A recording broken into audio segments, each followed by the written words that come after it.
اصحابي الحلوين، ازيكم؟ عاملين ايه؟ كويسين؟ ازيك يا فيونكا؟ الحمد لله. ازي حضرتك يا دكتور؟ الحمد لله. انت اخبارك ايه؟ انا تمام طول ما انا بقابل حضرتك. مش هتبطلي شقاوه بقى؟ ماشي. حضرتك عرفت اه. ماما دايما كده فطحاني. هو كلمتني وقالت لي فيونكا بتتشقى فاتعورت. لا لا، ده سفروت، مش انا سفروت. لما يجي لي سفروت دلوقتي ايه اللي حصل؟ ابدا، ده سفروت كان بيعمل شقاوه كالعاده، وانا اقول يا سفروت اهدى، سفروت مش كده. ده هو اللي بيعمل أبداً. شقاوه صح؟ لا كده. كان عمال يلعب كوره في البيت، تمام. وبعدين بقى راح داخل كده وعمال بيشوط الكوره وفرحان قوي وقال ايه بيعمل بلنتي، راح داخل بدماغه في بوز الكومودينو، راحت دماغه متعوره. اتعورت. وعملت ايه بقى؟ لا حضرتك عارفني، انا اتعلمت منك كتير. طبعا شاطره جدا. قولي. طبعا دي حاجه بسيطه خالص، يعني ما احبش اتكلم عن نفسي. ما انا جريت على المطبخ ورحت جايبه بقى برطمان البن واكبس في دماغه ورحت ربطها له بقى فله. والبن كان غامق ولا فاتح؟ البن كان محوج. محوج. يستاهل بقك تفرق حضرتك، معاك. يستاهل بقك بالنسبه بقى والحبهان. يستاهل بقى، مش ما يستاهلش الجرح صح؟ لا ده بالنسبه لسفروت. طب مين اللي قالك نحط البن؟ ما انا في مره سمعت تيتا بتقول كده. يا شيء تيتا هي اللي قالت لك كده. لا بصي، احنا دايما الجرح، انت بتخافي من الجرح ليه؟ علشان بيوجعنا. واحد. وايه تاني؟ وممكن يتلوث ويعمل ميكروبات. برافو عليك. وايه تاني؟ بينزف. وبينزف. ايوه بينزل دم صح. طب يبقى احنا بقى ايه؟ يبقى لما نتعامل مع حاجه زي كده لازم نعرف الصح. عشان ما نعرف الصح نتعامل معاه ما يحصلش اذى للطفل، ما يحصلش اذى لسفروت او غير سفروت. صح. طب واحد اتعور نعمل ايه؟ ايه؟ اول حاجه نضغط على الجرح مباشره عليه كده. نضغط عليه من 5 ل 10 دقايق. ليه بقى؟ ليه؟ مش غلاسه. لا احنا بنضغط عليه عشان نمنع تكرار النزيف او ما يبقاش دم كتير، عشان نمنع الطفل يفقد دم كتير.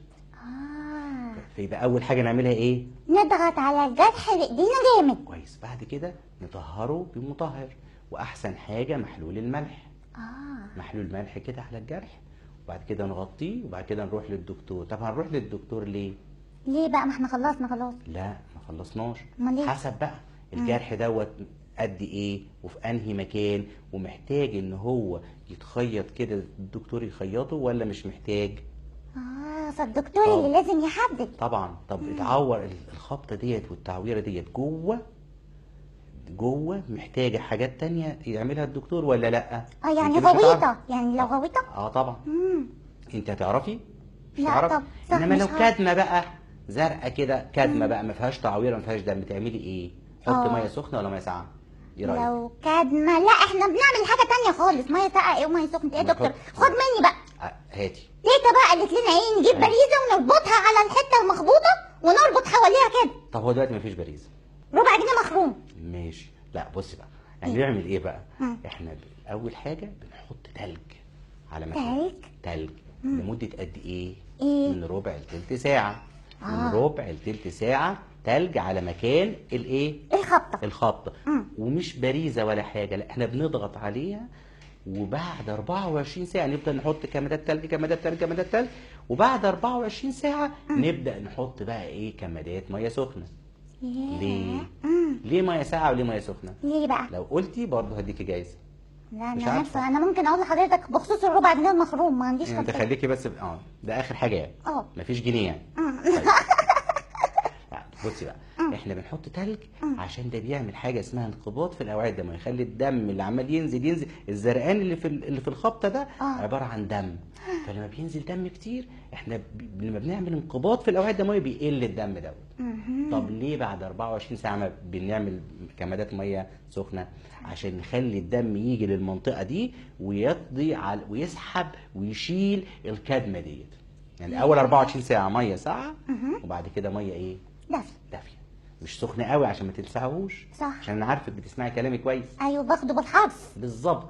انت خدي بالحرف مني، خليكي شاطره. لا وسفروت غالي عليا وانا ايه؟ من طبعا انت فرحانه فيه طبعا. من البراد على وشه على طول. لا. حاضر هاخد بالي. ناخد بالنا.